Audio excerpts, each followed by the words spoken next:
akan dibawakan oleh Ananda Syahna Zafira, Mauria Syifa, dan Fatimah Az-Zahra. Perwakilan dari Sekolah Akmala Sabila. Tepuk tangannya dong untuk MSI Putri. Bismillahirrahmanirrahim. Assalamualaikum warahmatullahi wabarakatuh. Alhamdulillahilladzi ja'alal qalama lil kitaba wal kitaba lil qira'ah wal qira'ah lil ma'rifah wal ma'rifah lil ibadah wal ibadah lillahi ta'ala. Asyhadu an la ilaha illallah wahdahu la syarikalah wa asyhadu anna Muhammadan abduhu wa rasuluh. Allahumma shalli ala sayyidina Muhammad wa ala alihi wa sahbihi ajma'in. Amma ba'du. Sahabat seperlomba yang saya cintai, dewan juri yang wajahnya berseri-seri, para hadirin yang hadir pada hari ini, semoga kita semua senantiasa dirahmati Sang Ilahi. Allahumma amin.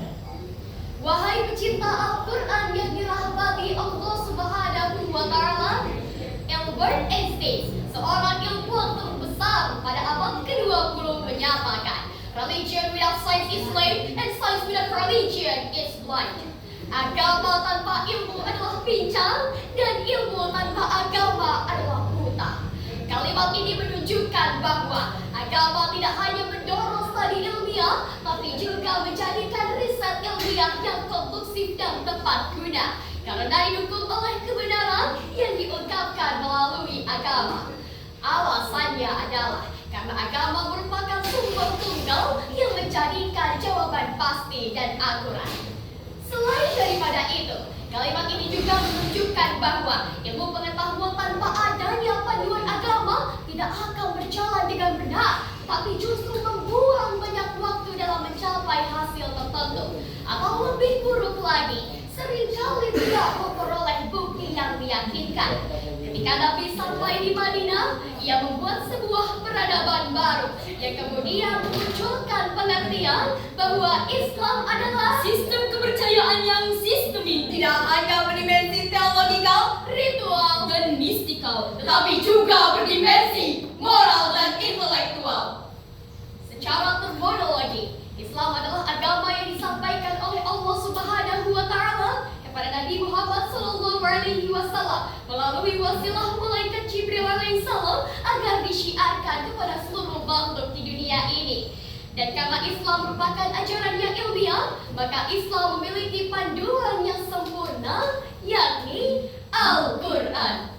Saint Nursi sebagai Renaissance of Islam menyatakan, Islam is the father of all the science, and Al-Quran is the book of science. Islam adalah bapaknya seluruh ilmu pengetahuan, dan Al-Quran adalah kitabnya ilmu pengetahuan. Oleh sebab itu, melalui penjelasan ini, pada kesempatan yang baik ini, kami akan membahas tentang Al-Quran sebagai sumber ilmu pengetahuan. Dengan rujukan Al-Quran, Surat Al-Alaq ayat 1 sampai 5.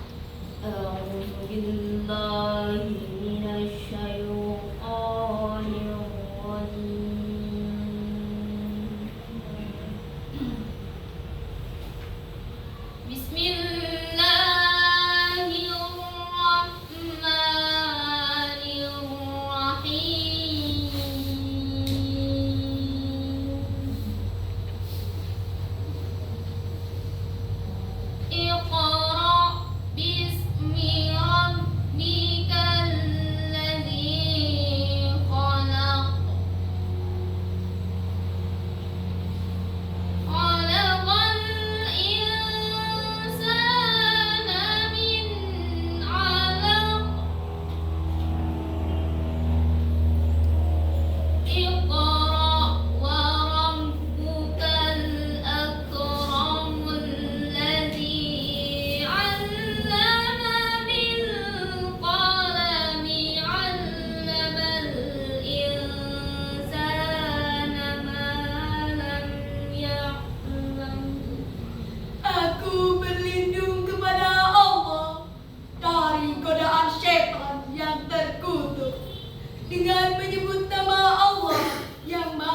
pengasih lagi maha penyayang. Bacalah dengan menyebut nama Tuhanmu yang menciptakan. Dia telah menciptakan manusia dari segumpal darah. Bacalah, dan Tuhanmu lah yang maha mulia, yang mengajarkan manusia dengan perantara kalam. Dia yang mengajarkan manusia apa yang tidak diketahuinya. Saudara kaum muslimin hamba Allah yang beriman, dari ayat tadi kami mendapatkan informasi bahwa dengan membaca maka kita akan dengan mudah memahami semua ilmu pengetahuan. Karena sungguh benar bahwa antara Al-Quran dengan ilmu pengetahuan terdapat hubungan yang saling mengikat. Malik bin Abi dalam kitabnya Intaj al-Mustashari fi Mu'assaru al-Firi al-Hadis menulis, ilmu pengetahuan adalah sekumpulan masalah serta sekumpulan metode yang dipergunakan untuk menuju tercapainya masalah tersebut. Ini menunjukkan bahwa kemajuan ilmu pengetahuan tidak dapat dinilai dengan apa yang dipersembahkannya kepada masyarakat, tapi juga diukur dengan wujudnya suatu iklim yang dapat mendorong kemajuan ilmu pengetahuan itu, termasuk Al-Quran. Hadirin yang berbahagia, lalu bagaimanakah dinamika keilmuan umat Islam saat ini? Data Badan Penelitian Internasional menyebutkan Israel yang notabene Yahudi dalam 1 juta penduduk memiliki 1.600 pakar pengetahuan. Amerika yang notabene Nasrani dalam 1 juta penduduk memiliki 160 pakar pengetahuan. sedangkan Indonesia yang notabene mayoritas Muslim terbesar di dunia dalam 1 juta penduduk Hanya memiliki 65 pakar yang muslimnya hanya 6 orang. Oleh karenanya, dalam bidang sains dan teknologi, kita masih jauh tertinggal oleh bangsa-bangsa lain. Kita jauh tertinggal oleh Amerika yang protestanis. Kita jauh tertinggal oleh Korea yang konfusianis Taois. Bahkan kita jauh tertinggal oleh Jepang yang Buddhis Taois. Hadirin sekalian, sudahkah hidup kita, pemuda-pemudi Islam, dekat dengan iman dan ilmu?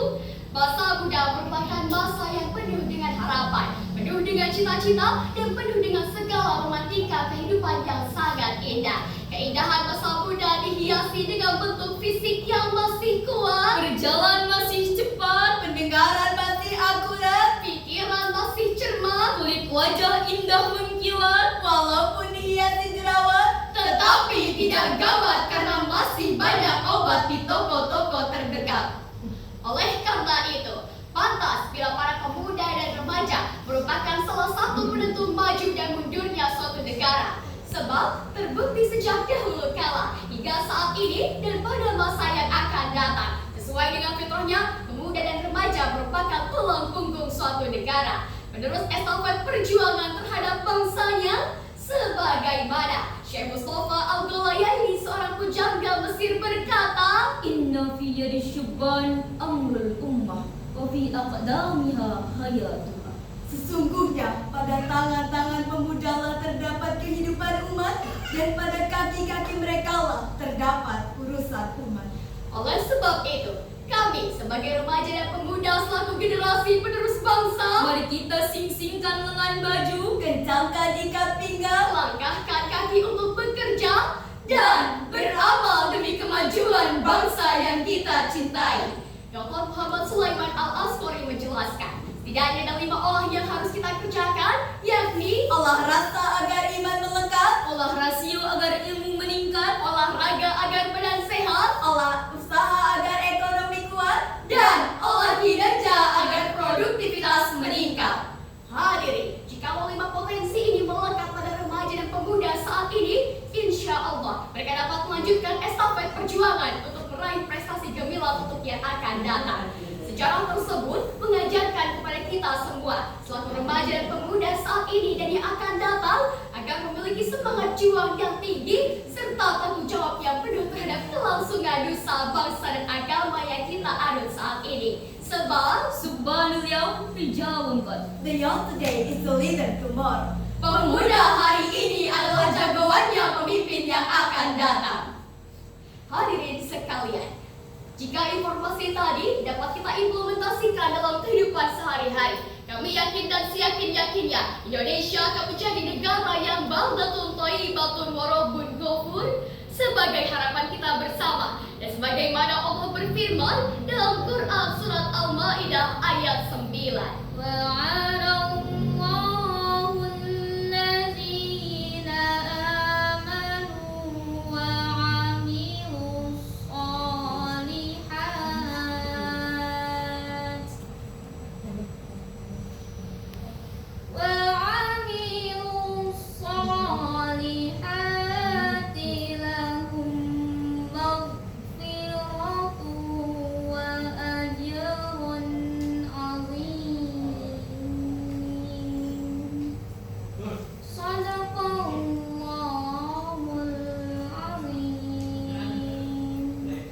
Allah telah menjanjikan kepada orang-orang yang beriman dan beramal soleh bahwa mereka akan mendapatkan ampunan dan pahala yang besar. Maha benar Allah dengan segala firman-Nya. Teman-teman yang berbahagia, akhirnya dapat kami simpulkan bahwa remaja dan pemuda harapan bangsa yang mampu melanjutkan estafet perjuangan adalah pemuda yang memiliki iman dan takwa serta pengetahuan yang luas. Demikian yang dapat kami sampaikan. Terima kasih atas segala perhatian. Mohon maaf atas segala kehilafan. Mudah-mudahan bermanfaat bagi kita semua. Sebelum kami akhiri, izinkan kami untuk berpantun terlebih dahulu. Jalan-jalan ke Majalengka bersama ayah dan bunda. Pulang-pulang membeli buah durian. Kalau hidup ingin bahagia dan sejahtera, jadikanlah Al-Quran sebagai sumber ilmu pengetahuan. Salam akal sabila, kuat, beradab, cerdas.